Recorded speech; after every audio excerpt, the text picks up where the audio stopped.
สบายดีสวัสดีพี่เอฟซีผู้เก่าและผู้ใหม่เนาะคนเก่าและคนใหม่ที่เข้ามาติดตามเบิ่ง YouTube ของบ่าวบางนี้เมื่อนี้บ่าวบางจะพามาเบิ่งนะสาวร้อยเพิ่นขาซักเครื่องเนาะแต่กะลูกเพิ่นอยู่ไสเดี๋ยวมาเบิ่งนำกันเพิ่นเอาให้ไผเป็นคนอุ้มให้เพิ่นเนาะวิถีชีวิตของชาวบ้านมื้อนี้ก็คือเอาลูกเอาหลานเฮ็ดโฮเฮ็ดสวนเนาะกินข้าวบ่ายมะขาม มาเบิ่งนำกันทุกคนอยู่ชนบทเด้อประเทศลาวเนาะมาเบิ่งนำกัน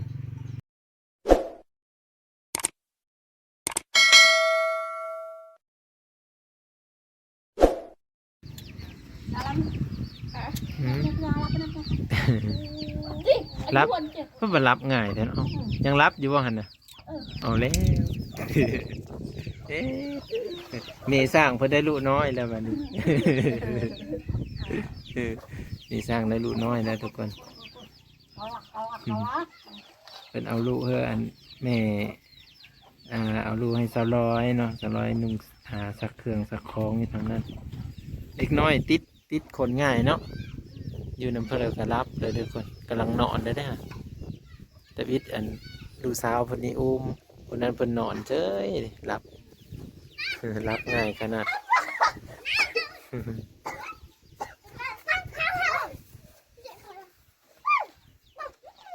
จักปีแล้วน้องดำจักปีแล้วจังฮะไม่หูจักปีสักคนฮอดบ่12-13 ปีรุ่นน้องของน้องเขาเหรอรุ่นน้องไปพี่น้องเพิ่นก็ออกมาอยู่พี่ก็หลายปีเติบได้เนาะได้มา4-5 ปีเนาะแต่เก่าสิเจ้าอยู่กะลางเหรอแต่เก่าเพิ่นอยู่กะลางพุ่นแต่เพิ่นพากันออกมาอยู่พี่อยู่หนาพี่พี่น้องเห็นบ่บรรยากาศอยู่ตรงหน้าจะประมาณนี้เนาะอันนี้ก็จะเป็นลูกสร้างนั่นแหละในสร้างที่เป็นเฮ็ดเถือนกับพ่อเฒ่าเกิ้งฮั่นเนาะนี่บุญเพ่ง แอมบ่มะขามฮะ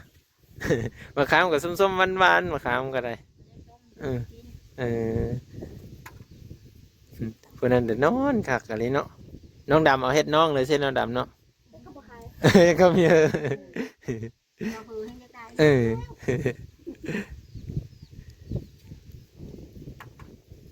ก็เลยกันจะได้น้องได้พี่น้องม่วนแต่ตอนอุ้มมันไม่ให้แล้วเด็กน้อยเนาะคำมันให้เนาะโอ้ยเอาเนี่ยขนาดอันนี้เพิ่นไม่ได้แอบเดี๋ยวนี้ขนาดเพิ่นมีสบายเมื่อนั้นเฮามานะกันยังไม่ได้ให้เหรอวะอยู่น้ำพ่อกะย่อพ่อเซ้ยปกติเด็กน้อยนี่อยู่น้ำคนอื่นหรือว่าอยู่น้ำป้าน้ำลุงนี่ให้พี่น้องอันนี้นอนเซ้ยเห็นบ่เนาะประมาณนี้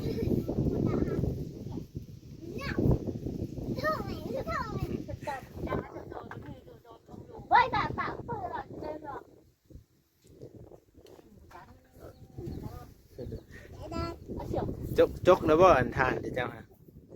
เอาเป็นมีอาชีพเฮ็ดทานนำเนาะเฮ็ดธุรกิจมืดตัวน่ะ ตัวนี้มันมีไม้นี่เนาะโอ้ตัวนี้มีไม้นี่ไม้กระบอกไม้นี่แหละเพิ่นเผาทานเบิ่งนี่กินมะขามกับข้าวเพิ่นน่ะแซ่บหลาย ไหว้เข้าเนาะแซ่บบ่อยเลยไอ้นางบุญเพ็งเนาะแซ่บอยู่บ่กินข้าวใบมะขามในมะขามก็เอาไปมกได้ฮะเนาะ นั่งนำกันหลายๆคนมกในมะขามไปนำไปเนาะนี่อันนี้คือบรรยากาศอยู่อันเขตชนบทบ้านเราเนาะหลังจากนี้เปิดกระสิไปหาหญ้างูหญ้าควายไปแล้วเนาะเป็นเรื่องเครื่องปลูกแต่ขึ้นงามอยู่ว่าอยู่สวน มีงามไปเลยเนาะปั๊บมันหลบนะให้ทุกคนมีขึ้นปลูกกันเนี่ยคือพักบงฮะนะ4-5-3 ทิศเลยไม่ได้ฮอดข้อมืออันคืบ1 ซ้ำโอ้ยเหรอคันถือยามแดดนั้นขึ้นไหวพี่น้องเอ้ยพักบงกับบ่อยากขึ้นอันนี้เพิ่นปลูกเพื่อเลยเนี่ยก็มาแต่งบ่เอามาแต่งมาโมกับปลูกบ่มันไม่ขึ้นเนาะให้เต็กลมมาแบบนี้ให้ไม่ขึ้นพี่น้องเอ้ยเนาะใส่ปุ๋ยใส่ยังกะมันบ่อยากยืดเนาะส่วนไรเขาปลูก ก่อนก่อนฤดูหนาวน่ะก่อนฤดูหนาวน่ะขึ้นไหวอันนี้เพิ่นกับปลูกบ่ได้อันกินนั่นแหละเนาะถ้าว่ามันปลูกร้ายก็สิได้เป็นฮอดสินค้าแหละว่าแม่ค้าเขาไปหาซื้อตลอดเลย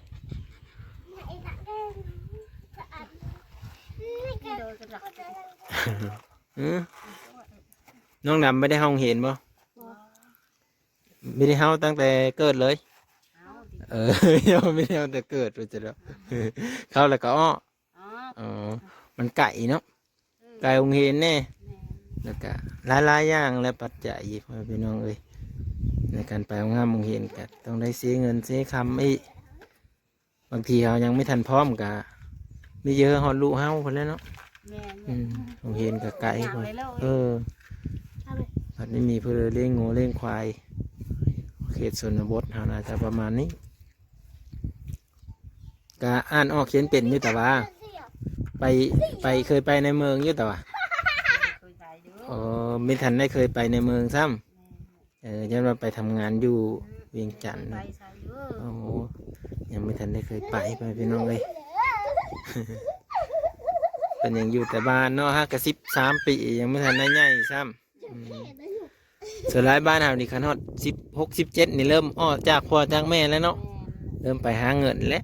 พี่น้องเอ้ยส่วนหลายจะแบบนั้น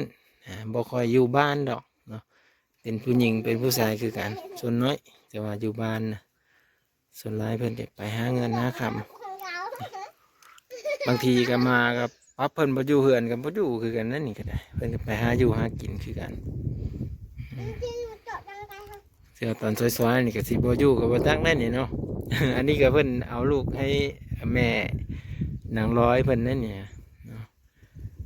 เพิ่นก็เอามาฝากเอาเพิ่นเพิ่นเยอะซักเครื่องซักของแล้วแม่นเพิ่นเอามาลิ้นอยู่พี่สุดเจ้าก็เอาเพิ่นเนาะไม่ได้ขาเวกทางนี้ขาเวก็ไม่ได้เอาให้คือเก้าแล้วเนาะเห็นเนาะลูกหลานเพิ่นเป็นเนาะประมาณนี้เด้อบรรยากาศยวนเขตชนบทเนาะ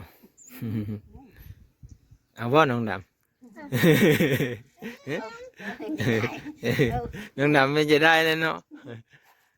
ติดง่ายเลยเด็กน้อยฮะขันหมักหมักเหยาะมันแห้งติดแหละ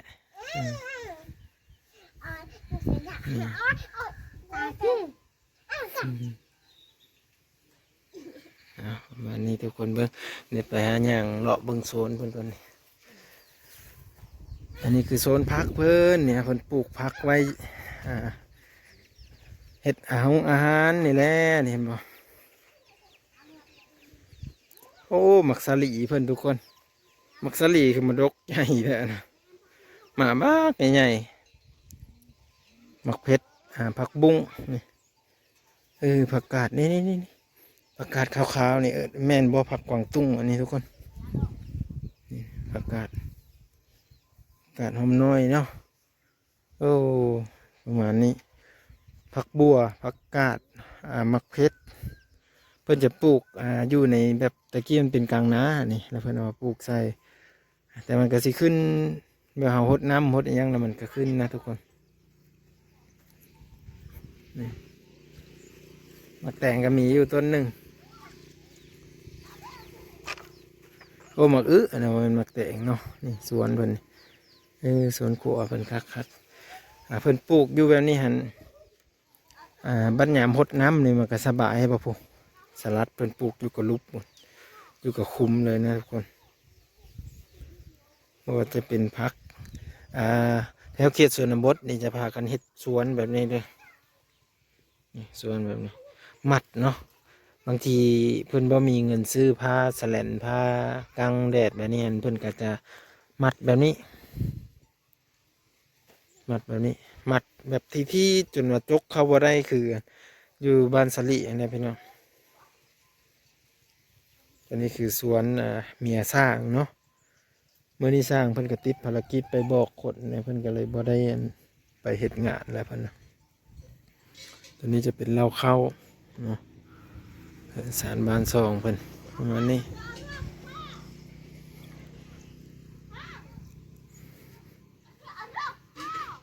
อืม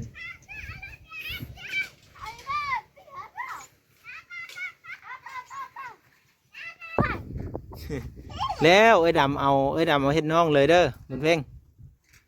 เอาเจ้าเลยครับเพิ่ม เฮ้ยดำเลยแล้ววะ เอาวะ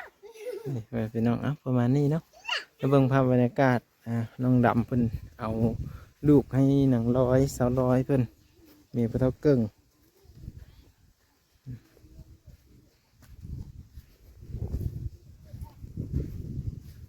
นี่คือจะเป็นเหล้าเข้าตัวนี้เหล้าเข้าตัวนี้จะเป็นเหล้าเข้าตัวเก่าเพิ่นเหล้าเข้าเก่า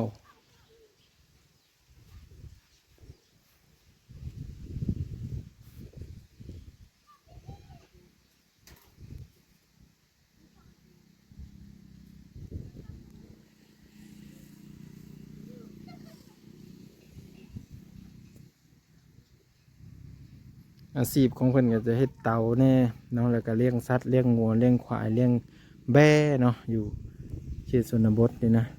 ส่วนหลายจะแบบนั้นแหละเลี้ยงสัตว์เลี้ยงเป็ดเลี้ยงไก่แน่เนาะบางเฮือนบางศาลก็ได้จะเป็นบางครอบครัวดอกนะบางครอบครัวเพิ่นก็บ่มีเพิ่นก็บ่ได้เลี้ยงทุกคนเอาวิดีโอหน้าเด้อจึงพอกันใหม่เนาะที่นี่ว่างก็ขอบพระคุณ FC เบิร์ดทุกคนที่เข้ามาติดตามและรับชมเบิ่งวิดีโอของบ่าวบ้างถ่ายทอดเอาไปเมื่อนี้ก็คือให้เบิ่งวิถีชีวิตของชาวบ้านที่อยู่ในเขตชนบทว่าเพิ่นเฮ็ดอีหยังพากันเฮ็ดอีหยังนะในการหาอยู่หากินของเพิ่นนะบางคนเพิ่นก็เอาลูกบางคนเพิ่นก็เอาหลานอยู่บ้านเนาะ